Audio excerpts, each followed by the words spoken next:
निर्णय घेतलाय की आजच्या दिवसासाठी आम्ही जी आमदारांची शपथ असते ती घेतलेली नाहीये, निषेध म्हणून.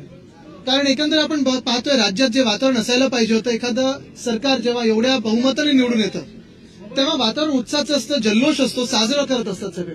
पण कुठेही जल्लोष दिसत नाही, कुठेही कोणी साजरं करत नाहीये. आणि मनात हाच प्रश्न पडतो जो आम्ही आधी पण विचारलेला होता की हे जे मॅन्डेट आहे हे जनतेने दिलेलं मॅन्डेट आहे की निवडणूक आयोगाने दिलेलं मॅन्डेट आहे, ईव्हीएमने दिलेलं मॅन्डेट आहे.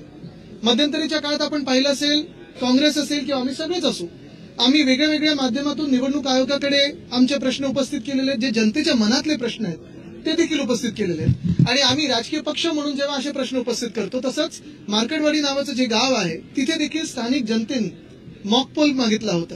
मॉकपोलची पूर्ण तयारी झाली होती आणि हे सगळं निवडणुकीनंतर होतं. म्हणजे निकाल आले होते, तिकडे आपण पाहिलं असेल जिंकलेले जे उमेदवार आहेत, जे आमदार झालेले आहेत, त्यांनी देखील तिथे पाठिंबा दिला होता. कारण हा मॉकपोल जनतेच्या मनात देखील जो शंका आहेत ते उत्तर देणारं होतं.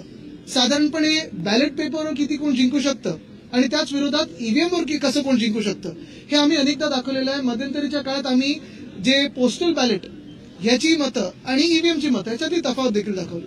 पण काल परवाकडे आपण पाहिलं की नुसतं कर्फ्यूच नाही त्या गावामध्ये, तर कर्फ्यूच्याही पुढे जाऊन काल रात्री मला वाटतं काही अटका देखील सुरू झालेल्या आहेत. 20 जणांना अटका झालेल्या आहेत. आणि लोकशाही ज्या माध्यमातून आम्ही जिंकून आलो, बघा आम्ही सगळे जो आज निषेध करत आहोत, आम्ही काही हरलेले आमदार नाही आहोत, हरलेले उमेदवार नाही आहोत. आम्ही जिंकून आलो तरी देखील आमच्या मनात जी शंका ईव्हीएम बद्दल आहे, जी निवडणूक आयोगाबद्दल आहे, ही आज व्यक्त करत आहोत. आणि म्हणून आज आम्ही निषेध म्हणून शपथ घेत नाही आहोत. जनतेचा मान राखून, जनतेच्या मनात जी शंका आहेत त्याचा मान राखून आम्ही आज शपथ घेत नाही आहोत. महत्वाची गोष्ट हीच ठरेल की लोकशाहीचा जो लॉंग मार्च आहे, लोकशाहीचा जो आपण पाहत असाल एक मोर्चा आम्ही हाती घेणार आहोत, इथपासून सुरुवात होते.